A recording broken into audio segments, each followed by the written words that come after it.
You doing alright, man? Oh yeah. Yeah, I'm fine. I'm doing just fine.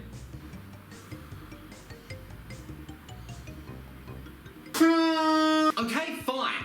I can clearly see that something's upsetting you, so what's up? I'm bored. Bored?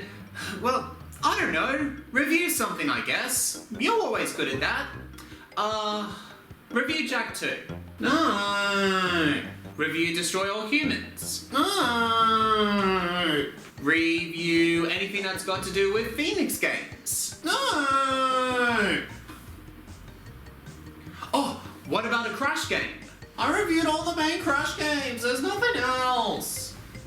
But what about Crash on the Run? No. Wait, what? No. What did you just say? Crash on the Run. It's a phone game that was released just earlier this year. Oh. Ma.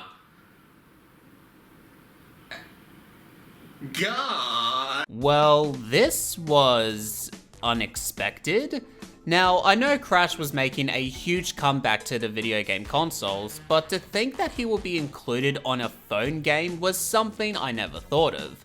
For those who are new, hi, I'm Cheese and Crackers, or that PlayStation Nerd, or the Gaming Critic, depending on when you first started watching, and I love Crash Bandicoot. For many years, I've been through the best of his times and the worst ones as well. But through thick and thin, regardless of what type of game I'm playing, I still love this little orange fluffy boy.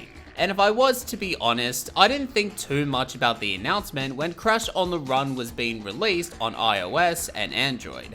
But then looking back, it is still a part of the Crash Bandicoot universe, and I did said to myself that I would like to review other Crash Bandicoot games out there.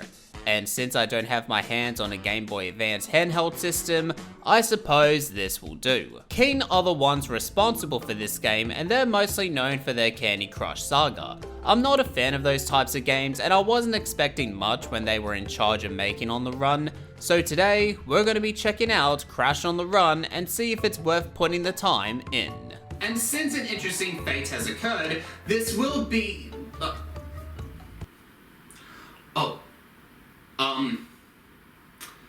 God, that's pretty embarrassing.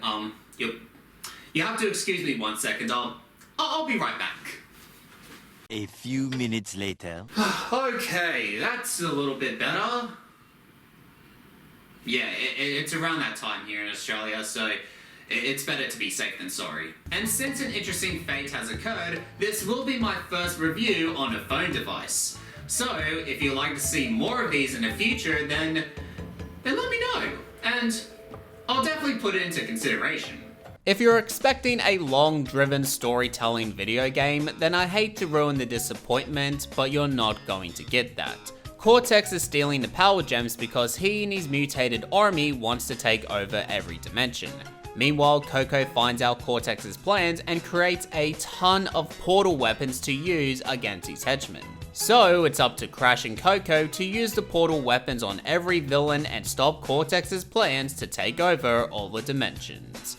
I guess the story is fine, but it feels like the story here has been developed over and over in past Crash Bandicoot games to a point where I don't feel invested. The graphics, however, do look clean and nice for a phone game. I didn't notice any glitches or frame drops from my end, so I'd say it's a positive. But the story and graphics are not the most important thing when it comes to video games.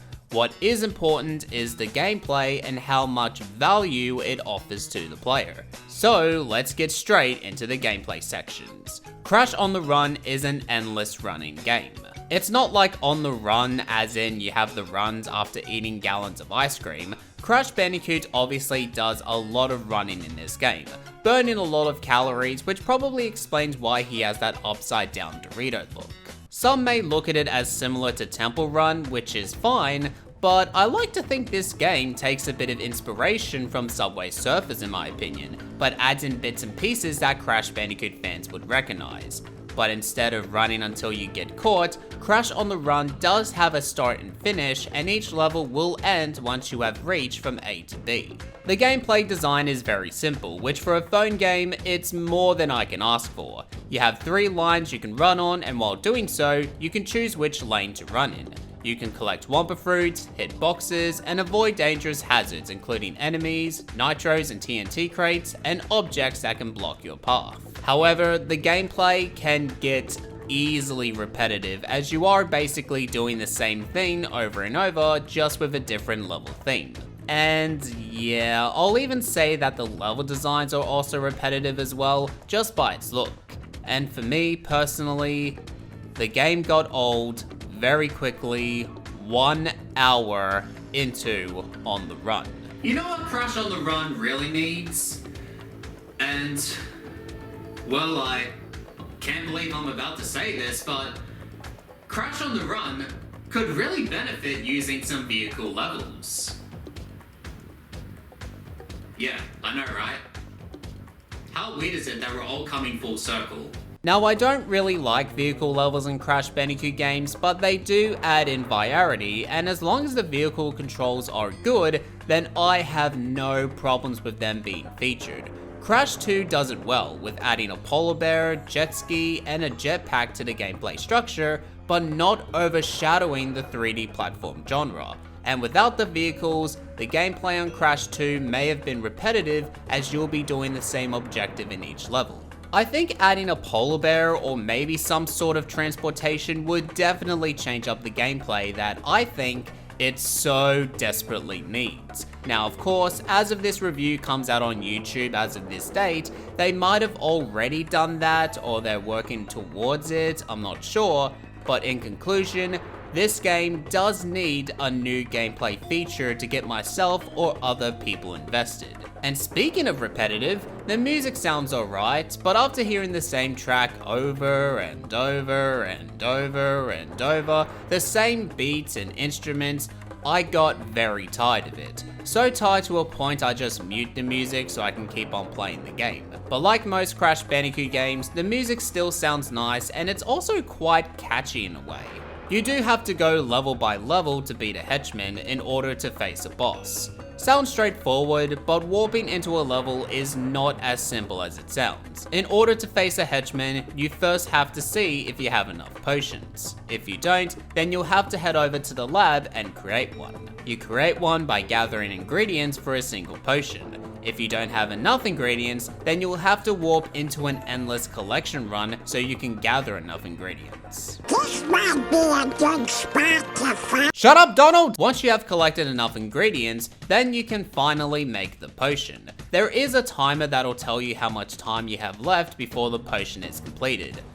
And I'm not talking about waiting in game time, I'm talking about waiting in real time. So, if a potion takes 20 minutes to make, you have to sit and wait for 20 minutes before you can progress. I always hated these as it really does take me away from the game. I turn my phone off to do something else, but end up forgetting about it until a couple of hours later and being able to continue on before the same scenario happens again. So now I have to wait 40 minutes before the next potion is completed. So, what's there to do in the next 40 minutes?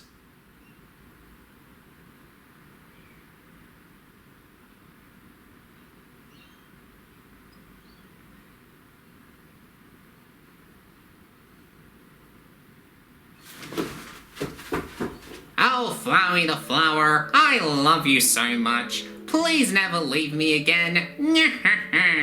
Oh, Papyrus, I could never stay mad at you. Our love for each other could never tear us apart.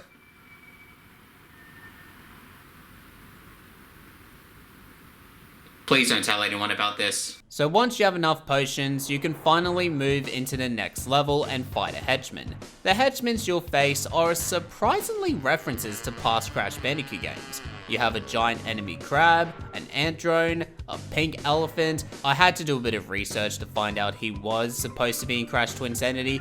Just thought I'd look that up in case I'm not going crazy here. One of the things I don't like about these henchman battles is that you will be facing them more than once, but just with a different skin to make it look different, but it's quite obvious. It's sort of like they ran out of ideas with what kind of henchmans to use. Even though their attacks are different, they all feel the same as before with little to no changes about these henchman battles. Same with the bosses, unfortunately. They throw an attack, so you have to avoid and throw these purple bombs at them, and that's it. Their designs are pretty good, but gameplay-wise, it just feels like a copy and paste. But other than the henchman battles, boss battles, and endless runs too, gather ingredients. You also have survival runs, which you can compete against other players in an endless run, and it will end once you fail at a certain part. I honestly like the survival runs. They're probably the best parts about this game in my opinion, because of how laser focused you have to be, and I like the idea of competition against other players. You also have the challenge runs in which you can run to earn rewards like the colored gem, the time trials, and breaking all the boxes in a single run. By completing the challenges, you can earn color gems and relics to name a few, but they are absolutely worthless here, so why exactly are they here but have no value to the game as a whole? You can also earn power crystals as well, as you can use them to spend on items, costumes, and even speed up to create a potion on the fly so you don't have to wait around. But what happens if you don't have enough power crystals, I hear you ask?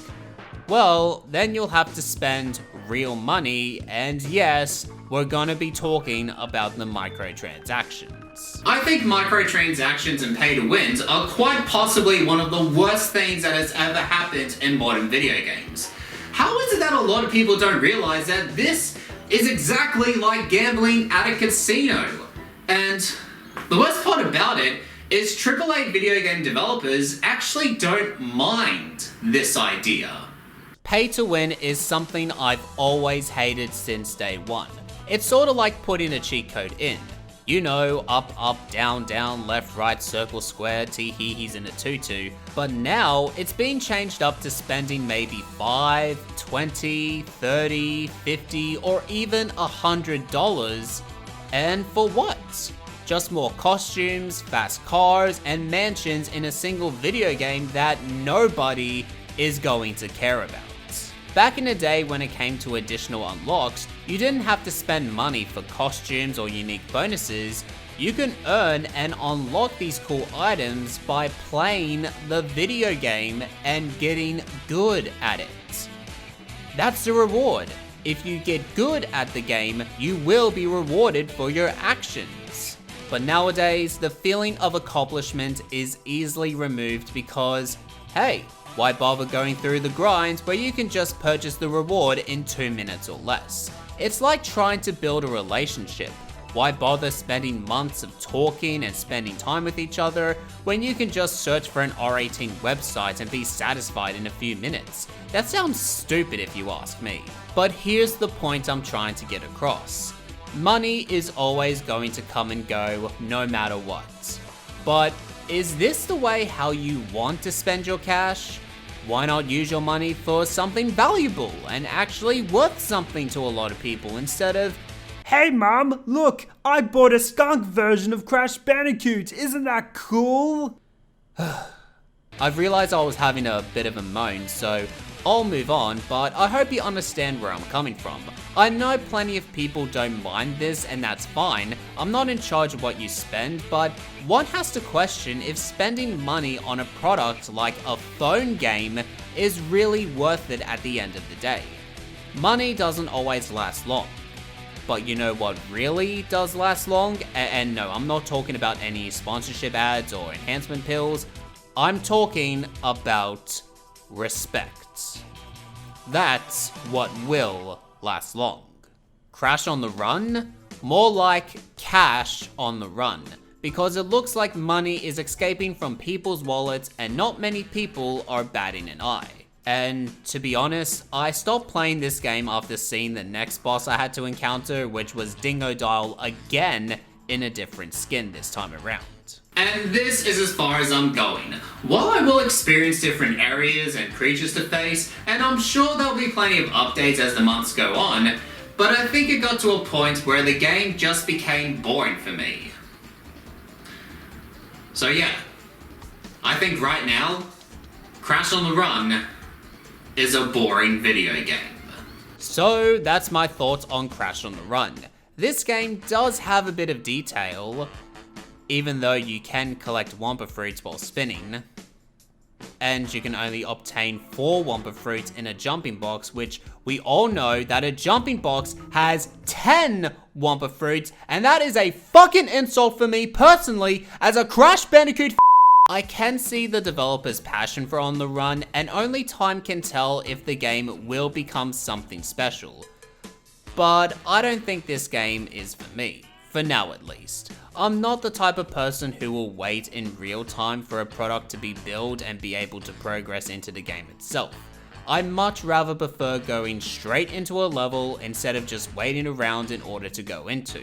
Maybe if I'm chilling at a doctor's appointment or having a 1-hour lunch break from work, perhaps I'll go over my phone just to see how the game is going and how many updates there has been compared to early release. But for now, Crash on the Run is something I wouldn't recommend unless you want to waste time.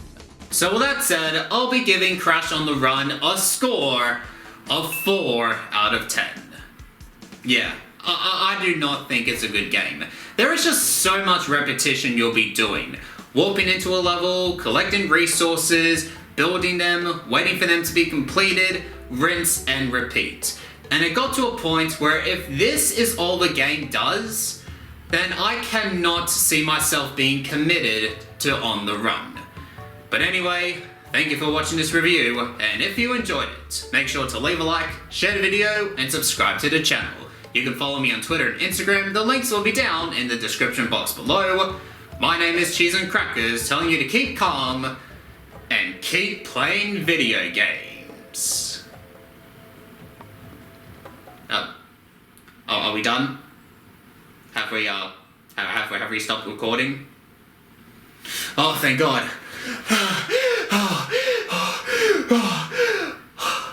Who the fuck designed these things?